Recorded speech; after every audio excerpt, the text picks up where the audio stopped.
నమస్తే నమస్తే తమకే నమస్కారాలు. వెంకటకృష్ణ గారు, నాది కూడా నందిగాం అసెంబ్లీ నియోజకవర్గమే. 2022 నవంబర్ 4వ తారీఖున సభ జరుగుతున్నప్పుడు నేను కూడా ఆ వాహనం కిందే ఉన్నా. నేను చంద్రబాబు నాయుడు గారి సభను చూడటానికి వెళ్ళా, ఎందుకంటే ఆ ప్రాంత వాసిగా.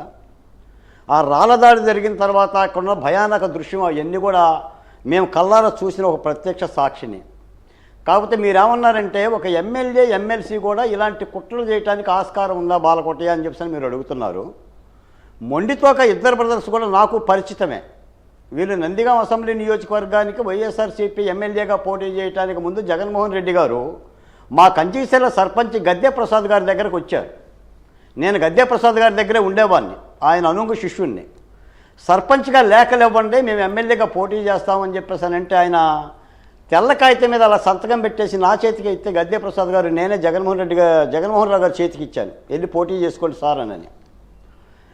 ఇప్పుడు ముందొచ్చిన చెవుల కంటే వెనకొచ్చిన కొమ్ములు వాడి అని చాలామంది అక్కడ వైసీపీ తరఫున ఎమ్మెల్యేగా పోటీ చేయడానికి ఎస్సీ నియోజకవర్గం అవటం మూలన చాలా ప్రయత్నాలు చేసి అందరూ ఓడిపోతే ఆ అదృష్టం వీళ్ళకి దక్కింది.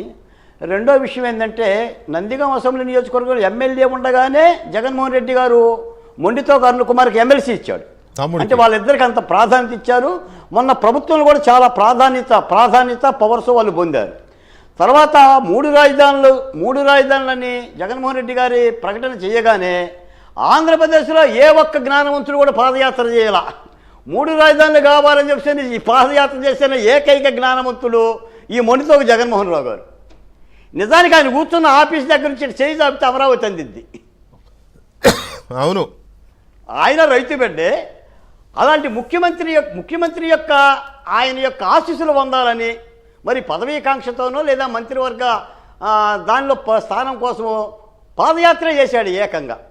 తర్వాత నేను మాట చెప్తా, ఇప్పుడు ఈ రాయి చంద్రబాబు నాయుడు గారికి మిస్ అయింది కాబట్టి వాళ్ళ మంత్రి పదవి రాలా. చంద్రబాబు నాయుడు గారికి రాయి తగిలినట్టయితే మొండితోక మంత్రి పదవి వచ్చేది. That is the missing. నేను ఒక మాట చెప్తాను వెంకటకృష్ణ గారు, కాదు నేను ఒక మాట చెప్తాను. ఏదో ఆషామాషి వ్యక్తుల మీద రాళ్ళదాడి జరిగితే ఏ బాలకోటయ్య మీదో వెంకటకృష్ణ గారి మీదో రామకృష్ణ మీద రాయేస్తే మాట్లాడుకున్నంత ఈజీగా మాట్లాడేస్తున్నాం. ఒక Z+ కేటగిరీలో ఒక మాజీ ముఖ్యమంత్రి ఒక చంద్రబాబు నాయుడు గారు ఒక నేషనల్ లెజెండ్ మీద రాయి దాడి జరిగితే మొండితోక బ్రదర్స్ ఖండించారండి, దాన్ని తప్పు అని అన్నారండి. అప్పుడున్న ఎస్పీ క్రాంతిరాణ టానా పట్టుకోవాలి కదా నలుగురినైనా, పోనీ వైసీపీ కార్యకర్తలను పట్టుకోవాలా, పోనీ తెలుగుదేశం వాళ్ళన్నా పట్టుకొని పెట్టాలి కదా కోర్టులో. ఎందుకు సీట్లో కూర్చొని ఏం చేస్తున్నారు?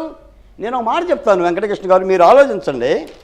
వీళ్ళ మీద మొత్తం 17 మంది, 4 అరెస్ట్ చేశారు.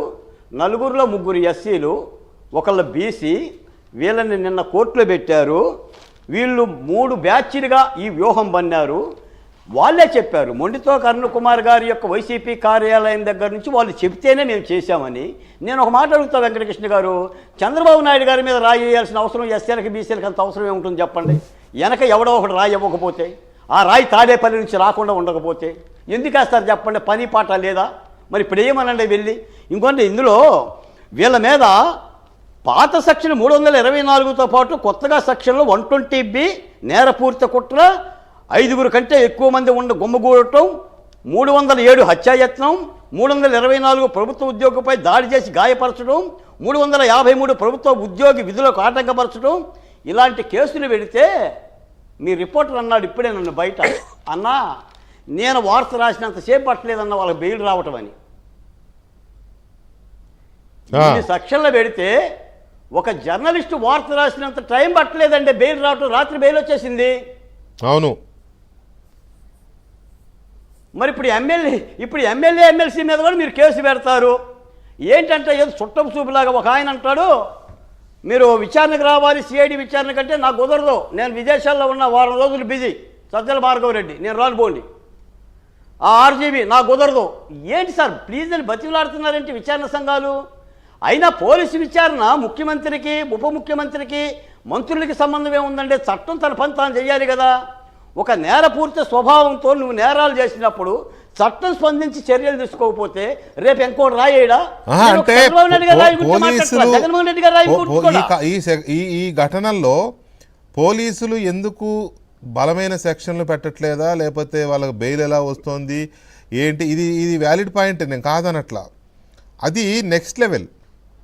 అసలు ఈ ఘటనలకి మూల కారణం నేను ఎందుకు అడిగానంటే, ఒక ఎమ్మెల్యే, ఒక ఎమ్మెల్సీ ఇలాంటి కుట్ర పన్నుతారా, ఇది నమ్మదగ్గ విషయమేనా అని నేను ఎందుకు అన్నా